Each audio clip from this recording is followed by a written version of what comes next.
darah saya ini halal, wajib air saya. Dan kalau saya melihat Alkitab Bapak Ibu, tergenapi apa kata firman Tuhan, ya, mereka membunuh, membinasakan orang-orang yang percaya kepada Yesus.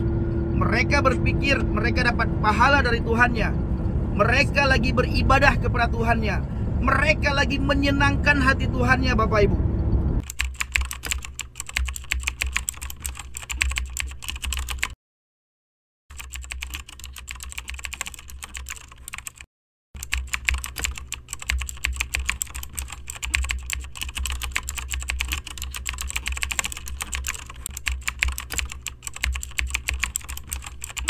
Apakah betul di dalam Islam boleh untuk murtadin, kemudian darahnya itu boleh untuk diminum, bahkan disebutkan halal untuk diminum?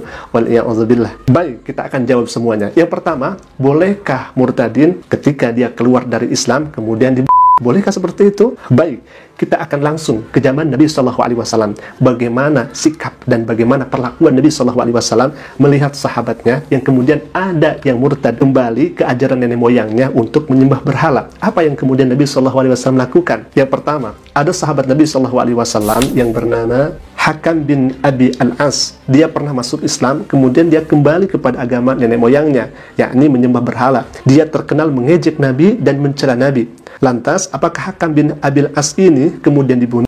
Jawabannya, tidak. Rasulullah justru mengasingkan Hakam ini ke Taif. Di sana Hakam didakwahi. Setelah Rasulullah SAW wafat, Hakam kembali ke Madinah.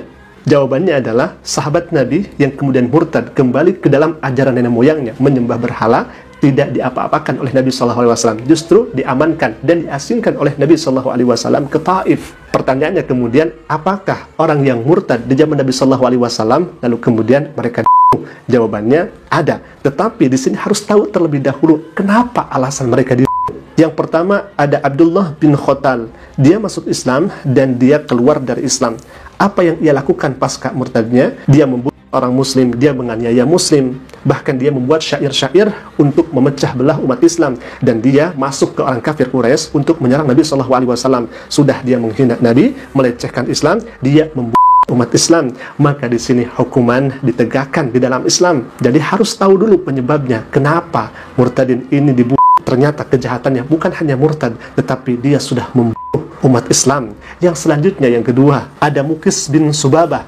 Awalnya dia seorang muslim, murtad setelah dia membunuh saudaranya. Setelah itu, Muqis bergabung dengan orang kafir Quraisy untuk menyerang Islam. Lagi-lagi dia murtad, kemudian dia bahkan dia saudaranya sendiri, maka diperlakukanlah hukum di dalam Islam. Selanjutnya, ada Al-Haris bin Suwaid, dihukum karena orang muslim dan berkhianat kepada Islam. Artinya mereka yang murtad di zaman Nabi SAW bukan serta-merta dia hanya keluar dari Islam, tetapi ada penyebab, ada pencetus yang kemudian diperlakukanlah hukum di dalam Islam, yaitu ditegakkan hukuman yang setimpal karena dia sudah menghilangkan nyawa yang tidak bersalah, yakni umat Islam itu sendiri. Kalau misalkan seseorang itu murtad kemudian tidak melakukan kejahatan kepada orang yang beriman, apalagi kalau misalkan tidak membunuh, maka tegas Allah Subhanahu wa taala memberikan kabar kepada kita semua dalam surat Al-Kahfi ayat ke-29.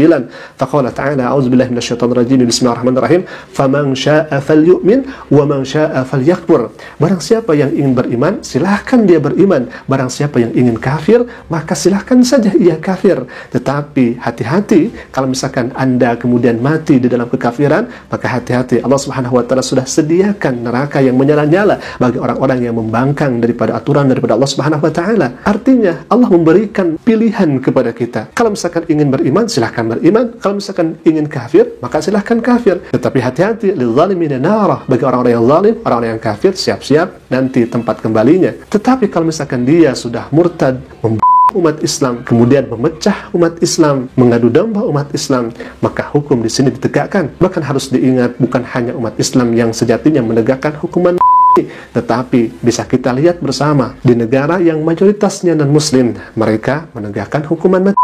Misal di Amerika Serikat, di Belarus, Botswana, Zambia, Guyana, Suriname, Papua Nugini, Brazil, dan masih banyak negara yang mayoritasnya non-muslim yang kemudian menegakkan hukuman mati. Apakah ajaran Yahudi menegakkan hukuman mati? Maka kita bisa lihat bersama dalam perjanjian lama. Kita bisa melihat di Keluaran 21, 23 sampai 25, Imamat 24, 19 sampai 20. Nyawa diganti nyawa, gigi diganti gigi, mata diganti mata, kaki diganti kaki. Ini merupakan sebuah keadilan. Dan perlu diingat, ada juga di zaman Nabi Shallallahu Alaihi Wasallam, di mana seorang murtadin ini menghina kepada Nabi Shallallahu Alaihi Wasallam, memfitnah Nabi Shallallahu Alaihi Wasallam, menjelekan Nabi Shallallahu Alaihi Wasallam. Kemudian datanglah hukuman kepadanya. Tetapi apa yang terjadi? Dia meminta maaf kepada Nabi Sallallahu Alaihi Wasallam. Dia meminta ampun atas dosa-dosa yang dia lakukan selama dia hidupnya. Maka oleh Nabi Sallallahu Alaihi Wasallam dimaafkan, dan hukuman itu tidak jadi untuk ditegakkan. Bahkan orang tersebut masuk kembali ke dalam agama Islam. Jadi terkadang hukuman tersebut bisa dibatalkan karena ada alasan-alasan tertentu. Dan ini kajiannya di dalam ilmu fikih, ya ikhwah. Selanjutnya kita akan komentari pernyataan yang kedua. Katanya, umat Islam boleh meminum darah murtadin dan halal hukumnya. Wal'iyadzubillah. Ini begitu sangat ngeri, luar biasa, dan tuduhannya ini sangat nyata, ya ikhwah. Kalau Anda menuduh seperti itu, maka lihat di dalam surat Al-Baqarah ayat ke-173, Al-Maidah ayat ke-3, Al-An'am ayat ke-145. Di sana sudah sangat jelas umat muslim diharamkan untuk meminum atau memakan darah. Umat muslim dilarang untuk meminum darah. Bahkan kalau misalkan kita melihat daripada hadis-hadis Nabi SAW, baik itu yang diriwayatkan Imam Bukhari, baik yang diriwayatkan oleh Imam Muslim, baik itu yang diriwayatkan oleh Abu Daud, Imam An-Nasai, Tirmidzi, dan lain sebagainya, sangat jelas di sana umat muslim dilarang untuk meminum darah. Apa yang Anda tuduhkan itu tidak sesuai dengan landasan umat muslim, bahkan tidak sesuai dengan ajaran umat Islam. Karena semua ayat-ayat suci Al-Quran Al-Karim ataupun hadis Nabi SAW, semuanya di dalamnya yang menyangkut dengan darah itu diharamkan umat Islam memakan atau meminum darah itu sendiri. Baik ya ikhwah, di sini kami menghimbau dengan ayat Al-Quran, fas'alu ahlal dzikri in kuntum la ta'lamun.